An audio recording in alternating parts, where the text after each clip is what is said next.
的？啊，跑啊！不跑了！你们黑社会不锻炼身体啊？您这么能跑，怎么不去参加奥运呢？你屁话不少呢！啊，不跑了！不跑，跟我回去！走。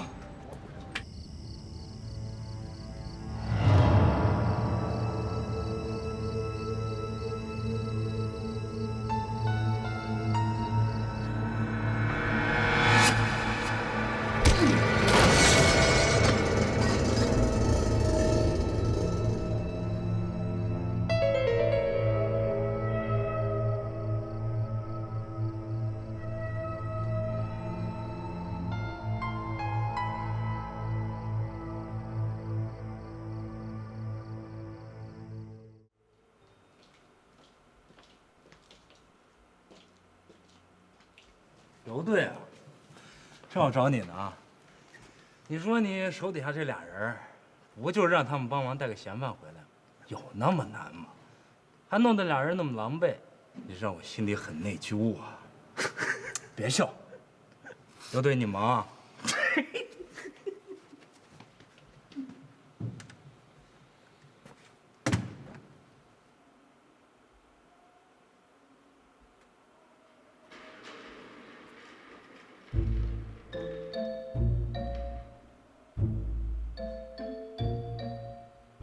说，怎么回事？队长，这个事情是这样的，陆子正呢私自带犯人去上厕所，然后让犯人偷偷给跑了。我带他去上厕所，还不是因为你为了要相亲，把车随便停在路边去打电话？相亲？不是这样的，你不要听他乱说话。老王是不是提醒过你这个嫌疑犯要注意？我是不是提醒过你这个嫌疑犯要注意？你身上的手铐钥匙怎么到了犯人身上？凡事要讲因果关系啊！如果不是你在执行任务的时候处理私事，你俩有完没完？啊？都什么时候了，还在这互相指责、推卸责任？如果就你俩这种态度，以后怎么在一起办案？别人怎么看我这个队长？啊？杜建，我尤其要说你，出任务的时候能处理私事吗？就算小陆的责任，他放走了疑犯，你作为一个老同志，是不是应该先做个自我检讨？你倒好，一张嘴就把责任推得一干二净，你还天天笑话他，这个新人是个菜鸟。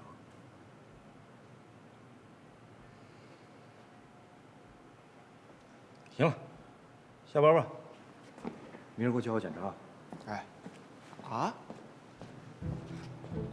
完了？那他呢？哎，那这队长英明啊！我真是我真是算倒了霉了，真的。我就像踩了屎一样。局长，抱歉啊。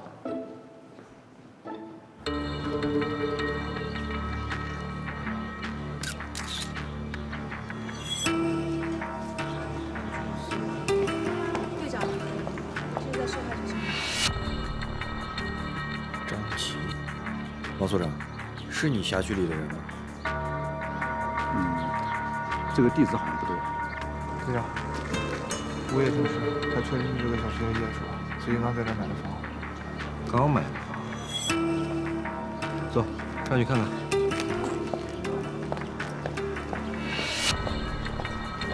送进医院前，我检查了他的伤情，头上有明显的伤口，初步判断是被钝器袭击。他的胳膊、肋骨和腿都有骨折。是致命伤吗？虽然伤口明显，但是暂时不至于。伤是坠楼形成的。这个得进一步回去做鉴定。哪个房间202。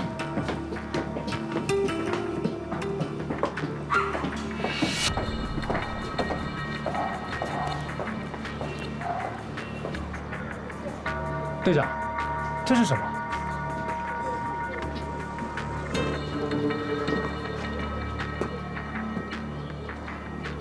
这个是符。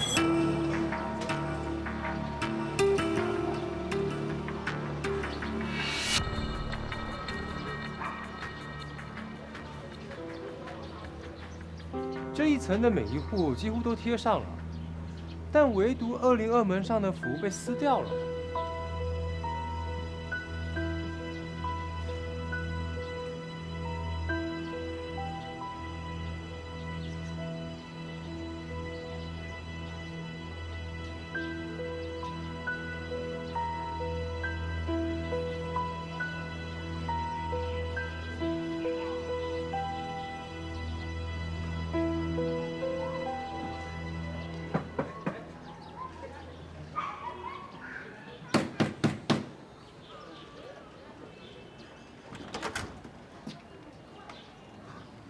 大姐你好，我们是警察，想跟你了解点情况。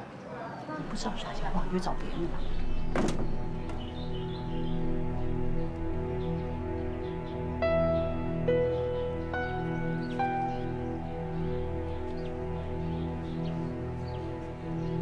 大姐你好，我们是分局刑警队的。你好，是不是调查隔壁的事啊？对，哦，请问为什么要贴符？这符是我贴的，因为我们都知道要避雪，就按宁儿不愿意贴，我好心帮他贴上了吧，他不感谢我，反倒给撕了。你说的那个他是不是这个人啊？看一下。对，就是他。您还是没有说为什么要贴符。按宁儿是凶宅闹鬼，闹鬼？我们小区的人都知道，就那卖房中介的心黑没告诉张琪，我好心劝过他，要他不要买，他不听，这不出事了吧？你见到过鬼吗？反正里面有脏东西。那个叫什么网站的也来报道过。谢谢你大姐啊。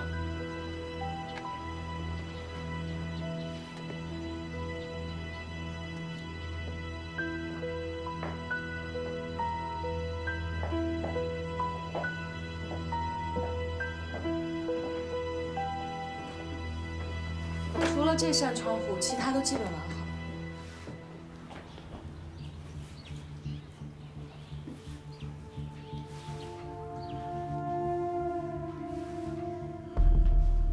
门锁也是完好的，没有强行闯入的痕迹。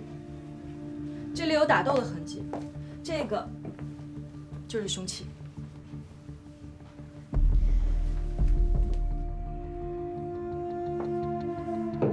我们再去卧室看一下吧。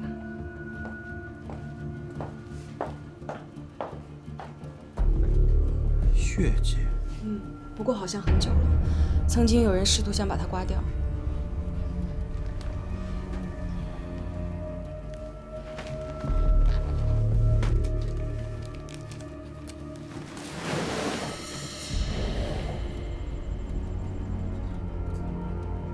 队长，厕所里也有血迹。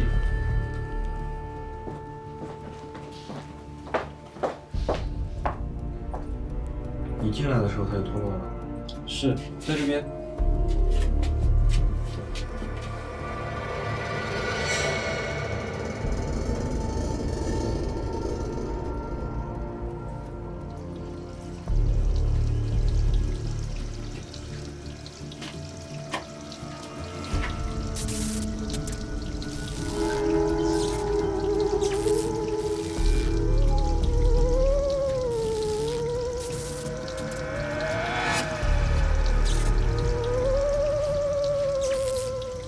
看来我们要当回钟馗了。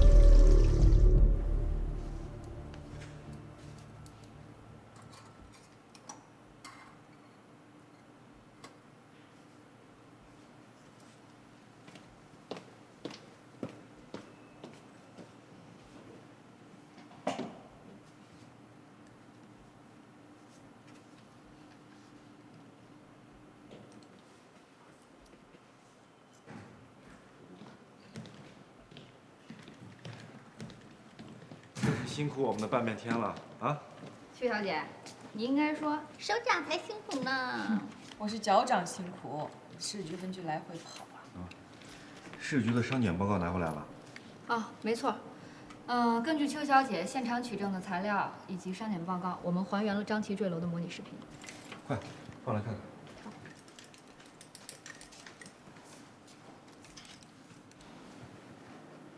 张琪应该是在背对窗户的情况下，受到外力的影响而失去了重心，撞碎了背后的玻璃，坠楼。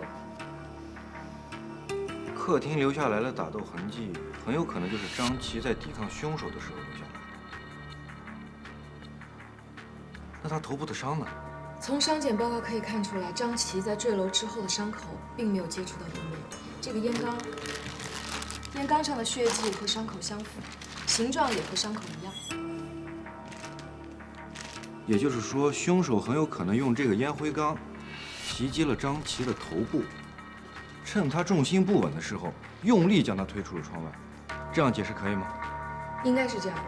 从提取的血样来看，就是头部的伤口流出来的。另外，我在窗户的破碎边缘上也发现了血迹，应该是伤者在被甩出窗户之后被划伤留下的。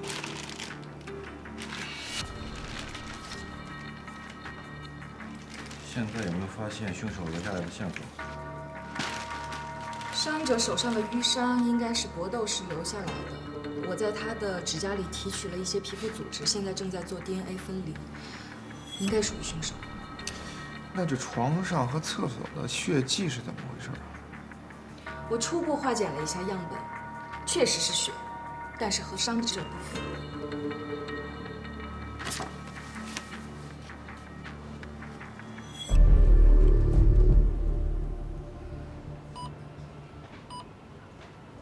韩小云，我们想找你聊点情况。哦。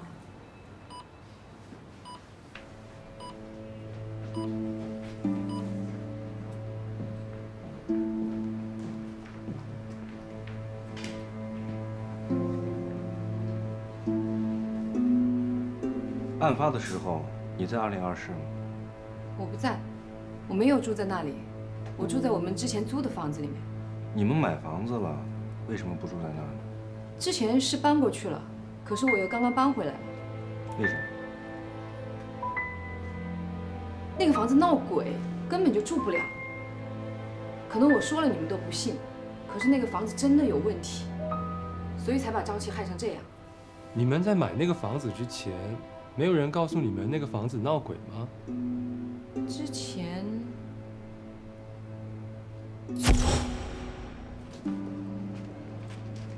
在我这儿登记买房的特别多，就这房子、这地段、这价格，真不愁卖。你们要出手晚了，还真得后悔。这房子比同区的价位低那么多，会不会有什么问题啊？怎么会？这不是业主急等用钱吗？要不然哪能这么便宜啊？再者说了，我们这是要签合同的，产权清晰，这个您完全可以放心。孩子，你要买这间房，这房子里面有脏东西。脏东西？什么脏东西啊？鬼，有鬼。啊？哎，要不你再看看，这附近有很多房子，别着急买。后来张琪还是坚持买下了那套房。我现在特别后悔，当时没有极力的阻止他。现在看来，这套房子是真的有问题。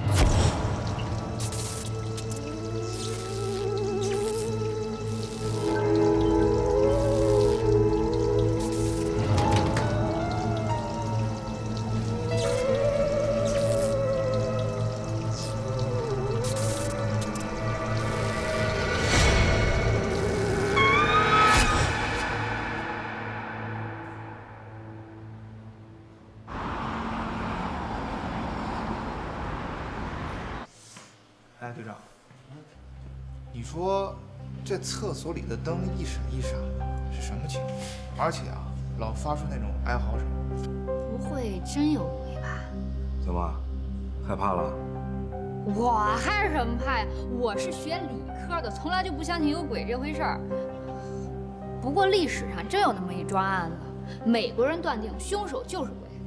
真的假的？当然啦。1818年的贝尔女巫杀人事件，师哥，你知道这事儿？虽然是记录在官方档案中，但毕竟是200年前的案子，当时的侦破技术十分有限。我不相信现在还会有人做出这样的定论。我没下这样的定论啊，我只是说之前有这样的事儿。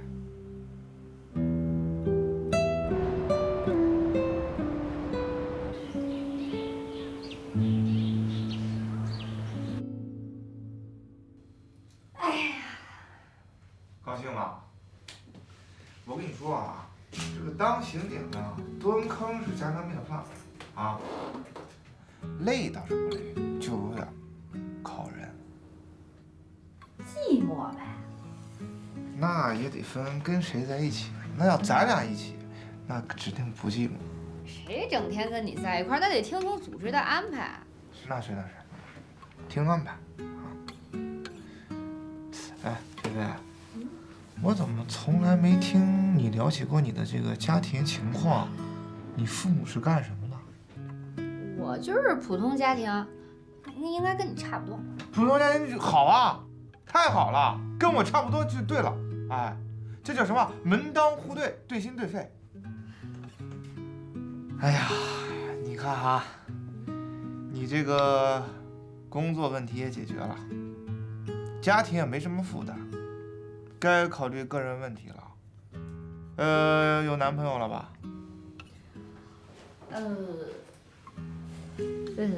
有那个有男朋友了？你说你这么年轻，你找什么男朋友啊？你的精力重心应该放在工作上啊！你还年轻，你找什么男朋友？不，这你着什么急呀？我没说我有男朋友，我还没考上呢。没男朋友？没考上。哎呀，你这没男朋友，那你得抓紧时间了。你年龄也不小了啊！你个人问题就早点解决。你这遇到合适的，你这把握啊。今天是不是有点发烧啊？没有。你前后说话不搭呢。刚才说，哎呦，菲菲不行，你年龄太小了，你可不能现在找。哎，这会儿就说，菲菲，你赶紧找一个，现在找最合适。干嘛呀你？不是疯了？你没理解我的意思。我什么意思呢？就是说，你找早了，你要没找，现在找正合适。是什么话都让你说了。换个话题。你说你女孩子为什么要当警察呀？就顺其自然呗，就当了。哎呀，顺其。我发现啊，队长老愿意安排你跟陆子正一块蹲点儿，你对他是不是挺了解的？啊，那怎么办呢？你说我这一老刑警当大哥的，那么得带着菜鸟啊，是吧？但是我跟他基本上不说话，我跟他呀，我跟你说尿不到一个壶里去，哎，我们俩就驴唇不对马嘴，不合适，你知道吗？是不是他平时跟你说话，也不会说像咱们这样逗贫之类的？那我跟他怎么可能呢？那我能跟像你这样就这么能投机吗？我跟谁都是这样的交流方式，不是单纯跟你啊。其实呢，我觉得陆哥这人真挺好的。上学那会儿，他专业就特别棒，好多女孩都特别青睐他。杜健，这话我只跟你说啊。其实我能来到咱们刑侦小组吧，有很大一部分原因就是因为陆哥，真的。原来上学那会儿呢，他挺开朗、挺阳光的，但后来不知道怎么回事，好像是受了点打击，然后性格就变成现在这样了，就不怎么爱说话了。真的，你觉得他现在是不是不太爱说话？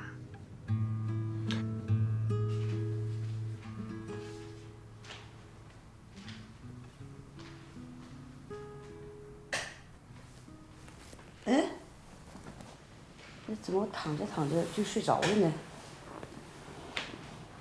哎，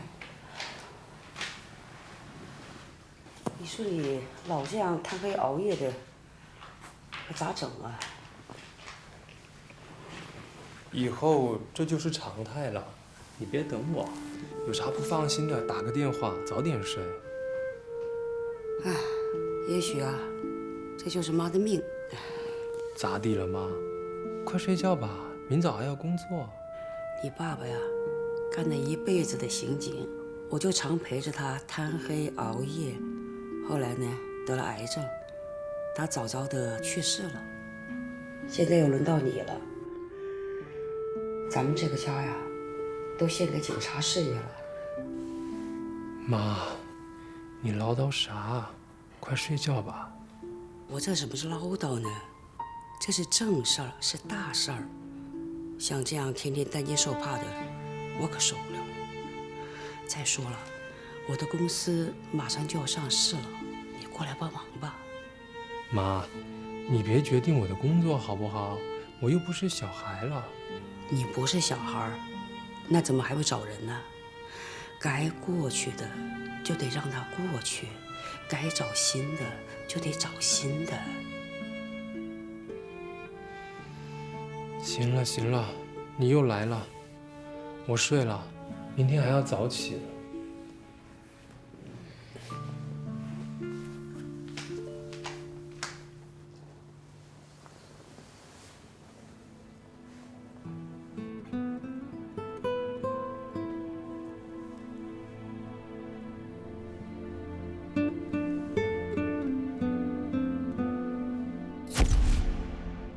因为你根本就不想和我结婚。太过分了，陆子正。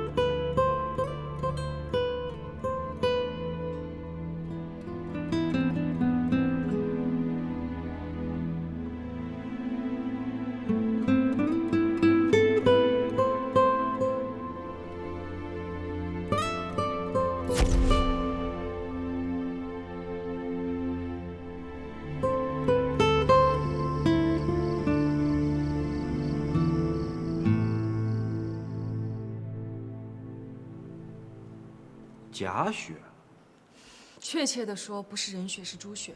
厕所瓷砖和床上都一样。看来是有人在制造假象啊。我觉得是人为闹鬼。是什么人要在这间屋子里制造假象？他这样做，对自己有什么好处呢？会不会是张琪他自己弄的呀？这样的话就能拉低房价，反正鬼是他制造出来的，他也不用害怕。如果是这样做，他的太太潘晓云也一样会担惊受怕，这个逻辑解释不通啊。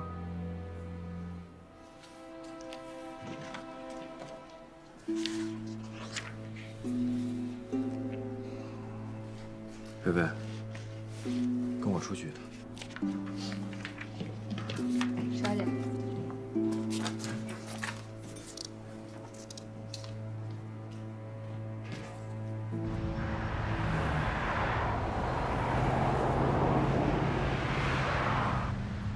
张琪是我们公司的程序员，我跟他是同事，也是好哥们儿，还是同学。你知道他要买房子的事儿吗？这个听他说过，好像他老婆一直很在意他们要结婚还没房这事儿。有一次同学聚会，张琪老婆潘晓云也在，当时他们就一直在聊这个房价上涨的事儿，还说哪个同学炒房赚了多少钱。他还责怪张琪说没早点买房。他们之间的感情怎么样？这个我也不太好说，就是听张琪说，有几次他看见潘晓云跟我们一个老同学在约会，潘晓云解释说，他是在打听楼市的情况，后来又说是在联系装修，可能张琪是真的受不了了，才打算买房。哎，那个刚才你提到的那个老同学，你认识吗？他叫秦居正，上次同学聚会以后，他们的联系就越来越密切。上大学的时候，他还追过潘晓云几年。你上次有些事情没和我们说吧？能想到的我都说了。哎，买房的事儿是不是涉及到你同学啊？跟他有什么关系啊？他是谁啊？是秦居正吗？1个月也就1、2万吧，凑合过啊，凑合过吧。反正房子的事儿你听我的，多关注一下啊。行。我看那个老同学，我过去一下。好。哎呀，来都来了。哟，张琪嘛，这不是？哎呀，老同学，好久不见了，怎么样？最近挺好的啊？挺好。好就行，我就希望我的同学都好。听说你们俩要结婚了，啊，到时候一定通知我啊，礼钱我都给你们俩准备好了。我们不打算在这办了。啊，这样啊，哎，那房买了吗？装修了吗？现在啊，我正好是一家装修公司的项目经理，哎，这是我的名片。哦，房子的事儿有什么就找我，错不了啊。我们还没买房呢。啊？要结婚了还租房子住啊？啊，是这样，我们租那房子租了1年，如果现在退房的话，要交违约金的。哎，这就是你的观念不对了啊！现在买房可以投资啊，他租出去也赚钱啊。哎，张琪，你们现在月收入多少钱？干嘛？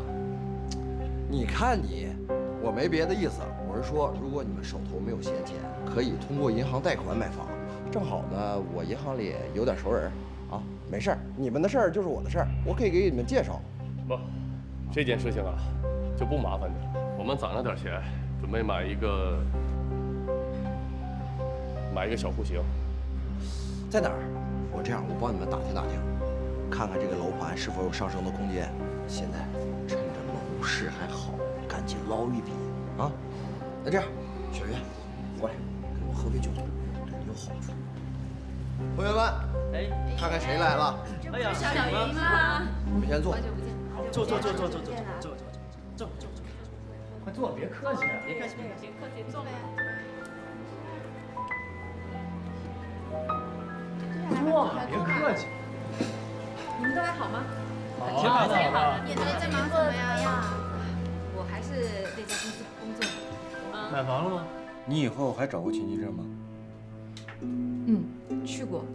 我是问他这个小区怎么样，他说挺值得买的，还想来看。可是我担心张琪会多想，就没让他来。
声音是这个哨子的东西导致的。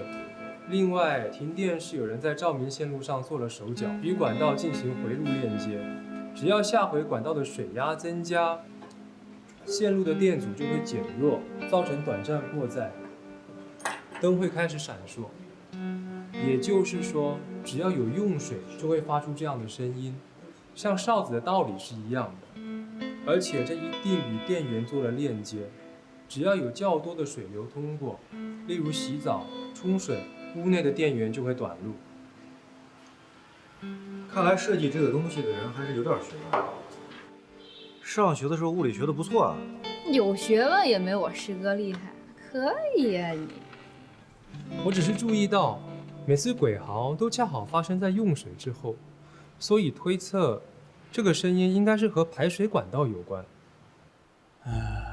夏某碰着死耗子了。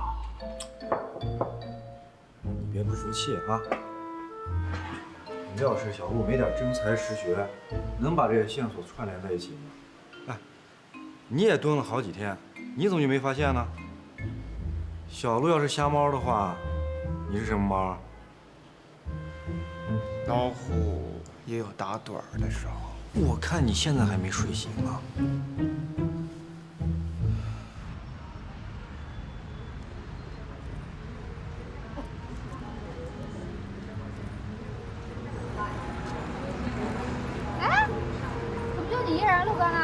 如果有事不来了，上车。哎，我跟你说，我带你出去的事千万别跟队长说啊。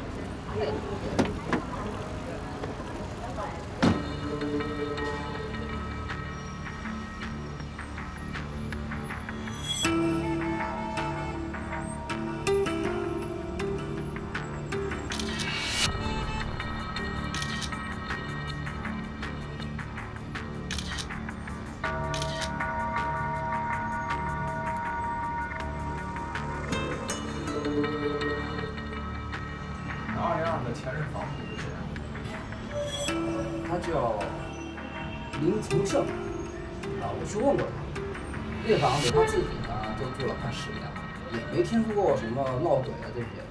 但是呢，这谣言已经传开了，没办法，只好降出手里。秦居正，潘晓云的老同学，曾经在大学时期呢，苦苦追求潘晓云3年未果。啊，这个林从胜，以前房屋的业主，着急用钱把房子卖掉，被张琪抄了底。就是这个秦居正在同学会上怂恿潘晓云炒房。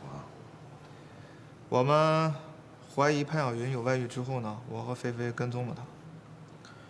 我刚要说这个事儿呢，菲菲，怎么我带你出去了一次你就野了？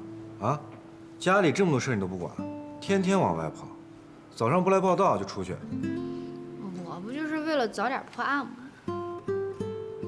还有你，我让你带着小路，你怎么天天带着菲菲往外跑？要不你来当上队长算了。小路，要是他以后再不带你你就跟着他，他走哪儿你跟哪儿。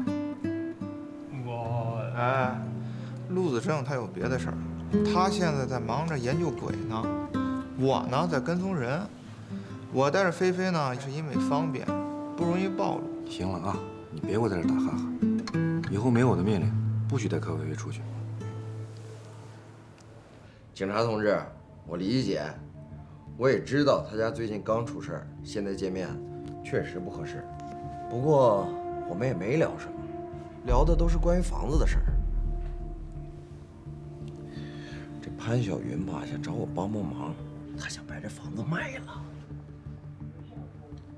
那你跟潘晓云是什么关系？同学啊，老朋友。你和张琪也是同学。根据我们了解，一直以来你和张琪的沟通很少，相反，你和张琪的爱人沟通很频繁。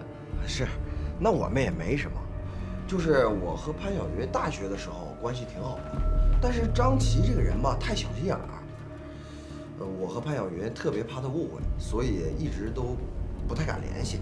这次来是因为潘晓云他们家要买房子，来找我帮忙。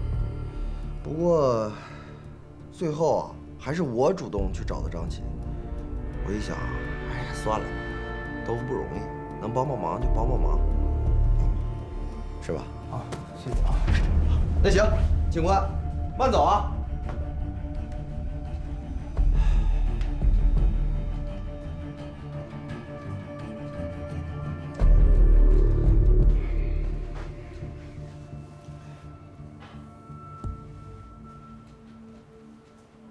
你们调查怎么样了？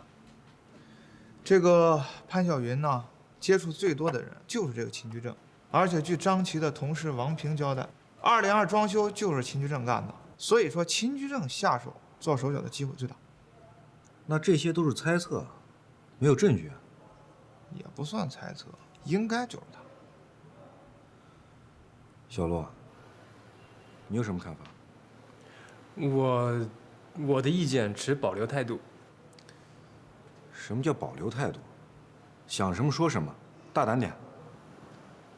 好吧，那我说秦居正不一定就是凶手。陆子正，你这跟我抬杠啊！你这根本就不是在破案，我说东你说西啊！我没那时间跟你抬杠。即使潘晓云与秦居正真有婚外情，也不一定秦居正非要去杀张琪不可，那未免也太直接了。啊，那你说202闹鬼怎么回事？搞鬼可能有其他的目的啊。即使他做的手脚被张琪拆穿之后，也不一定就有杀人的动机。不一定，证据呢？那我问你，你有证据吗？我没证据，你敢跟我打赌吗？又来了，就没别招？我就会这一招，你赌不赌？赌什么？如果秦居正是真凶，那就算我赢。这案子结了之后，您上别的部门另谋高就。如果秦居正不是真凶，那算我输了。下个案子开始，我做你的大狼狗。打赌？警察之间能打赌吗？我看你俩之间都把自己的身份给忘了。争论是可以的，一个说是凶手，另一个否定，那你们把自己的观点、证据摆出来啊！哎，打赌，传传出去像什么话？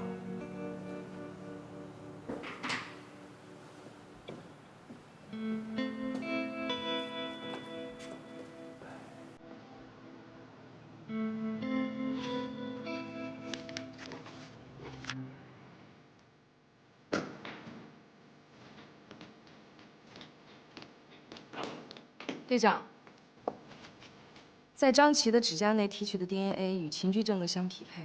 另外，我在破碎的玻璃上发现了2组残留的血液，一组与张琪的一致，还有一组正在和秦居正的 DNA 做匹配。你觉得以他俩之间的关系，会动杀机？这个很难讲，有可能是一时冲动。哎呀，说了呀，啊，有些人说了，什么叫铁证？啊 ，DNA 知道吗 ？DNA， 秦居正是不是凶手？好。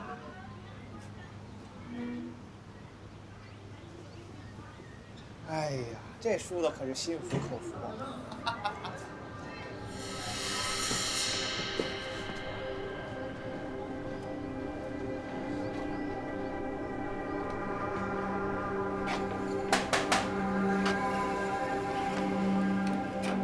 你们怎么又来了？案发当晚，秦居正找过张琪，而且有证据表明两人有过争斗。我们现在确定，秦居正就是凶手。这不可能吧？秦居正最后一次联系你是什么时候？有一段时间了。他联系你。陆子正，别聊天了，秦居正跑了。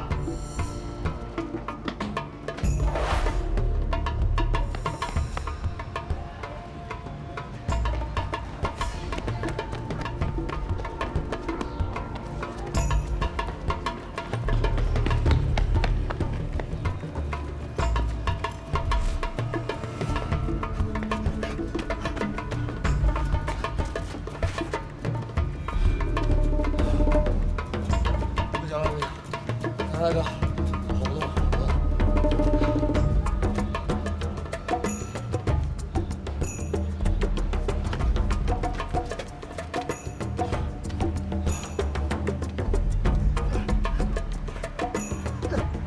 大哥，人真不是我杀的。大哥，下来。哎，人不是我杀的，大哥。啊，还跑吗？跑了，还跑？啊？不跑了，还跑不跑了？跑不跑了？啊？不跑了。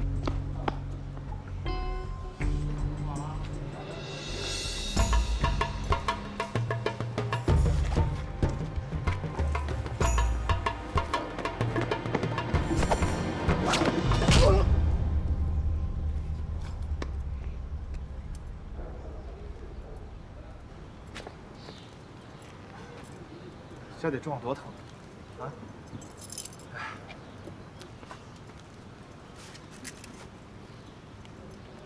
呀，钱同志，抓错人了。走。今天是我破案的好日子，军功章有我的一半，也有你的一半啊！服了吧你！我听说有一句成语叫“得意忘形”，这还没到得意的时候，有人就忘了形了。哎，有得意的就有生气的啊！我生什么气？谁生气谁知道。哎，队长。啊，队长早。一个全局的国际冠军，就抓了这么一个小毛贼，看把你乐的，丢不丢人？啊？要不人家小陆发现秦居正在厕所里做的手脚，去哪抓人？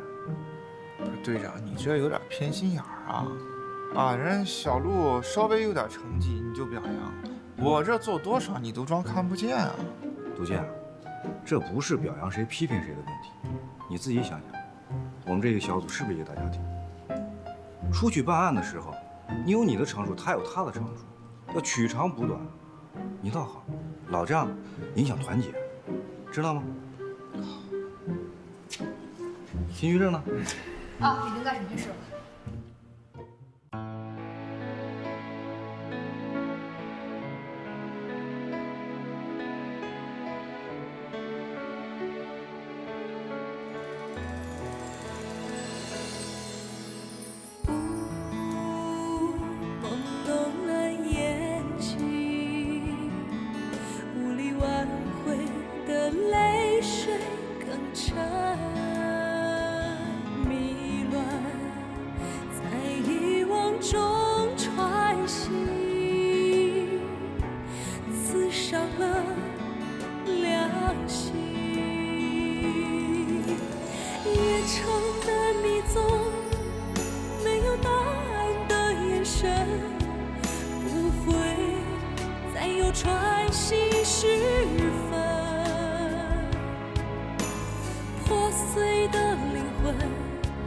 就算骗过所有人，怎能躲得过苍天拷问？给生命一次勇敢的牺牲，唤醒心里最初的纯真。就算这世界你总难分，这黑暗终会被战胜，这黑暗终会被战胜。